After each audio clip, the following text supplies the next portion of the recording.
اعوذ باللہ من الشیطان الرجیم بسم اللہ الرحمن الرحیم۔ سب ناظرین کو علم اسلام چینل میں خوش آمدید اور خلوص بھرا سلام۔ میرے پیارے عزیز دوستو، والدین اللہ تعالیٰ کی عطا کردہ بہت بڑی نعمت ہے۔ یہ انسان کو دیا ہوا اللہ تعالیٰ کا بہترین تحفہ ہے، جن کی موجودگی ہماری زندگی کو خوبصورت ترین بنا دیتی ہے۔ والدین اولاد کے لیے وہ کچھ کرتے ہیں جو کوئی بھی دوسرا نہیں کر سکتا۔ اس لیے تو کہا جاتا ہے کہ والدین کا کوئی نعم البدل نہیں۔ والدین کی دعائیں ان کے زندہ رہتے بھی اولاد کے حق میں ہوتی ہیں، اور اس دنیا سے رخصت ہو جانے کے بعد بھی ان کی دعائیں ہمیشہ اولاد کے ساتھ رہتی ہیں۔ میرے معزز سامعین، آج میں آپ سب سے دل سے درخواست کرنا چاہتا ہوں کہ میرے والد محترم کے ایصال ثواب کے لیے فاتحہ خوانی کر دیں اور ان کے حق میں دعا کریں کہ اللہ پاک ان کی آگے کی منزلیں آسان کرے اور انہیں جنت الفردوس نصیب ہو۔ میں آپ سب کی دعاؤں کا بے حد مشکور رہوں گا۔ شکریہ۔ ہمارا آج کا موضوع حضرت خالد بن ولید رضی اللہ تعالیٰ عنہ اور جنگ یرموک۔ جنگ یرموک 15 ہجری میں خلافت اسلامیہ اور بازنطینی سلطنت کے درمیان لڑی گئی ایک جنگ ہے، جس میں مسلمانوں کو فیصلہ کن فتح حاصل ہوئی اور پورا بلاد الشام خلافت راشدہ کا حصہ بن گیا۔ اردن میں یرموک نام کا ایک دریا ہے، جہاں پر مسلمانوں اور رومی فوجوں کے درمیان میں شدید جنگ ہوئی تھی۔ رومیوں نے چونکہ مسلمانوں کے ہاتھوں لگاتار شکستیں کھائی تھیں اور شامات سے ہٹنے کے لیے مجبور ہوئے تھے، اس لیے اس کوشش میں لگے ہوئے تھے کہ مسلمانوں کے خلاف ایک عظیم جنگ لڑ کر انتقام لے، اور اس بار 1,50,000 فوجی قوت کو اکٹھا کر کے اور ایک روایت کے مطابق 2,00,000 نفوس پر مشتمل لشکر کو یرموک کی میدان میں مسلمانوں کے مد مقابل لا کھڑا کیا۔ جنگ یرموک مسلمانوں کے لیے ایک تاریخی حیثیت رکھتی ہے۔ یہ 6 دنوں کی فیصلہ کن جنگ 15 اگست سے 20 اگست 636 عیسوی تک لڑی گئی۔ 15 سے 20 اگست دنیا بھر کے مسلمانوں کے لیے بہت اہمیت کا حامل ہے۔ 20 اگست کا دن بہت ہی اہم اور فیصلہ کن تھا۔ اس دن کی جرأت اور شجاعت کی تاریخ میں مثال نہیں ملتی، کیونکہ اس فتح کے بعد مزید فتوحات حاصل کرنا اور اسلامی سلطنت کو وسیع سے وسیع تر کرنا بہت آسان ہو گیا تھا۔ اس جنگ کے سپہ سالار خالد بن ولید اس طرح بنے کہ جب مختلف فتوحات حاصل کرتے ہوئے یہ لشکر خالد بن ولید کی سربراہی میں دریائے یرموک کے کنارے پہنچا، جہاں مزید اسلامی فوج شامل ہو چکی تھی، جو کہ 4 دستوں پر مشتمل تھی۔ خالد بن ولید نے بقیہ 4 دستوں کے سپہ سالار حضرت ابو عبیدہ رضی اللہ تعالیٰ عنہ، عمر بن عاص رضی اللہ تعالیٰ عنہ، شرجیل بن حسنہ رضی اللہ تعالیٰ عنہ اور یزید بن ابو سفیان کو یہ تجویز پیش کی کہ ہمیں اپنے اپنے دستوں کے ساتھ علیحدہ علیحدہ لڑنے کے بجائے ایک سپہ سالار بنا دینا چاہیے اور پورے لشکر کو ایک سپہ سالار کی سربراہی میں لڑنا چاہیے، اور ہم دشمن کا مقابلہ اسی صورت میں کر سکتے ہیں۔ اس تجویز سے سب نے اتفاق کیا اور باہمی رضامندی سے خالد بن ولید کو ہی اس لشکر کا سربراہ بنا دیا گیا۔ یہ جنگ رومن امپائر کے خلاف یرموک کے مقام پر لڑی گئی، جہاں دریائے یرموک اردن اور شام کی سرحد کے ساتھ ساتھ بہہ رہا ہے، اور یہ دریا اردن اور اسرائیل کے درمیان سرحد کا کام کرتا ہے۔ یہ جنگ انسانی تاریخ میں ایک اہم مقام رکھتی ہے اور ایک ایسی فیصلہ کن جنگ کہلاتی ہے جسے اسلامی عظیم فتوحات کی ابتدا کہا جاتا ہے۔ خالد بن ولید کا نام اسلامی تاریخ میں بہادری اور شجاعت میں ایک مقام رکھتا ہے، اور حضور صلی اللہ علیہ وآلہ وسلم کے زمانے سے حضرت عمر فاروق رضی اللہ تعالیٰ عنہ کے زمانے تک خالد بن ولید اسلامی تاریخ میں سب سے زیادہ کامیاب سپہ سالار مانے جاتے ہیں۔ خالد بن ولید 592 عیسوی میں قریش کے قبیلے میں پیدا ہوئے۔ مسلمان ہونے کے بعد ہمارے نبی حضور صلی اللہ علیہ وآلہ وسلم کے ساتھ شامل ہو گئے اور 100 سے زیادہ جنگیں بڑی کامیابی سے جیتی۔ ہمارے نبی کے انتقال کے بعد حضرت ابوبکر صدیق رضی اللہ تعالیٰ عنہ کے ساتھ شامل ہو گئے۔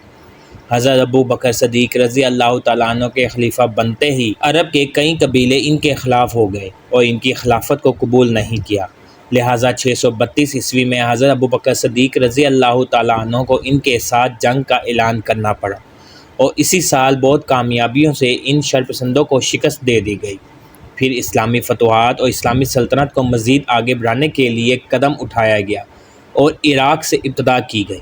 عراق کو فتح کرنے کے بعد ہی یرموک کا معرکہ شروع ہوا۔ خالد بن ولید کو سپہ سالار تسلیم کر لینے کے بعد خالد بن ولید نے فوج کو دوبارہ منظم کیا۔ دریائے یرموک کے سامنے ایک صف بنائی گئی۔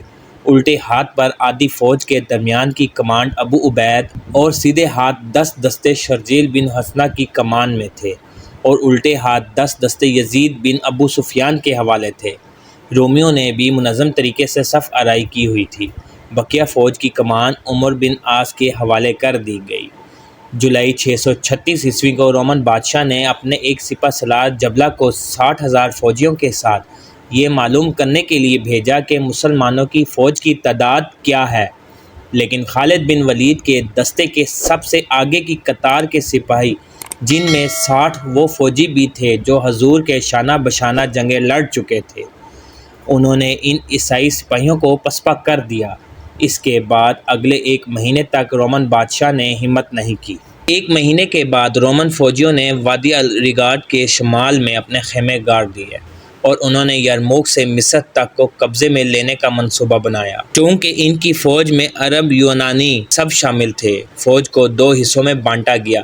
ایک کا کمانڈر گریگوری اور دوسرے کا قناطیر تھا۔ بیچ میں ڈیر جان اور آرمین فوجیں تھیں اور رومن فوجیوں کو چاروں ڈویژن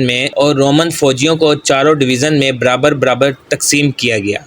اگلی قطار 11 میل لمبی تھی۔ کمانڈر ووہان نے جبلہ کی عرب عیسائی فوج وہاں لگائی جو کہ گھوڑوں اور اونٹوں پر سوار تھی۔ تمام فوج سے حلف لیا گیا کہ جنگ میں مار دیے جائیں گے مگر بھاگیں گے نہیں اور نہ ہی ہتھیار ڈالیں گے، لیکن جلد ہی رومن فوج میں پھوٹ پڑ گئی۔ عرب یونانی اور آرمینی کو ایک دوسرے پر اعتماد نہ رہا، جس کی وجہ سے ان کی پیش بندی کمزور پڑ گئی۔ یہ دیکھ کر رومن شہنشاہ نے اپنے سپہ سالار کو ہدایت دی کہ مسلمانوں سے مفاہمت کا تمام طریقہ کار اپنایا جائے، کیونکہ اس کی معاون فوجیں پوری طرح سے تیار نہیں تھیں۔ ووہان نے گریگوری اور پھر جبلہ کو مسلمانوں سے مفاہمت کے لیے روانہ کیا، لیکن وہ ناکام و نامراد واپس آ گئے۔ جنگ سے پہلے ووہان نے خالد بن ولید سے بات کرنے کی خواہش ظاہر کی، لیکن اس ملاقات کا بھی کوئی نتیجہ نہ نکلا، جس کی وجہ سے جنگ 1 مہینہ اور پیچھے چلی گئی۔ دوسری طرف حضرت عمر رضی اللہ تعالیٰ عنہ کی فوجیں دیسیہ میں رومن فوجیوں سے بھری ہوئی تھی۔ انہوں نے حضرت سعد بن ابی وقاص کو حکم دیا کہ امن کی بات کی جائے۔ انہوں نے رومن سرداروں کو اسلام قبول کرنے کی دعوت دی، لیکن اس سے صرف جنگ میں دیر ہوئی۔ حضرت عمر رضی اللہ تعالیٰ عنہ نے 6,000 فوجی، جن میں زیادہ تر یمنی تھے، مزید یرموک بھجوا دیے، جن میں 1,000 صحابہ کرام اور 100 جنگ بدر کے غازی شامل تھے۔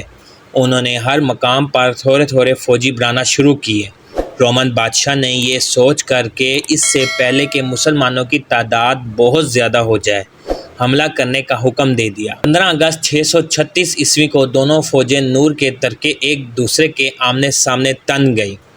اس سے پہلے کہ جنگ شروع ہوتی، دشمن کی فوج کا ایک کمانڈر جارج اسلامی لشکر کے پاس چلا گیا اور مسلمان ہو گیا، اور اسی دن اس جنگ میں شہید بھی ہو گیا۔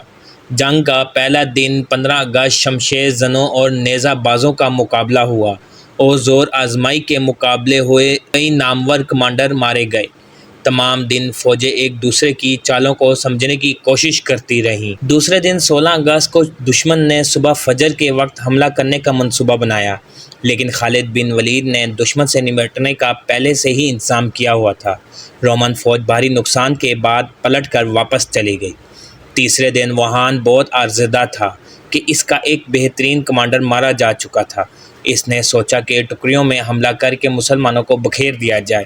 اس دن کی جنگ میں دونوں فوجوں کو بھاری نقصان اٹھانا پڑا۔ چوتھے دن کی جنگ میں ابو سفیان کی ایک آنکھ ضائع ہو گئی اور اکرمہ ابی جہل، جو کہ خالد بن ولید کے بچپن کے دوست تھے، شہید ہو گئے۔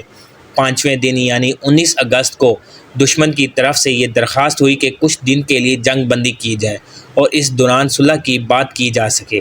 ابو عبیدہ تقریباً راضی ہو چکے تھے، لیکن خالد بن ولید نے صاف انکار کر دیا اور قاصدوں سے کہلوا دیا کہ ہم جلد سے جلد اس جنگ کو فتح کرنا چاہتے ہیں۔ لہٰذا پانچواں دن بغیر کسی جھڑپ کے گزر گیا اور چھٹے دن فیصلے کی گھڑی آ گئی۔ 20 اگست 636 عیسوی کو جنگ شروع ہوئی اور جلد ہی آرمینن شہزادہ ووہان مارا گیا۔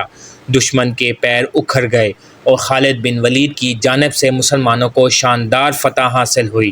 اس کے بعد دشمن کی فوج کسی بھی مقام پر مسلمان فوج کا مقابلہ نہ کر سکی اور کچھ ماہ بعد ہی شام کا پورا علاقہ مسلمانوں کے قبضے میں آ گیا اور اس کے بعد مسلمان مسلسل فتوحات حاصل کرتے چلے گئے۔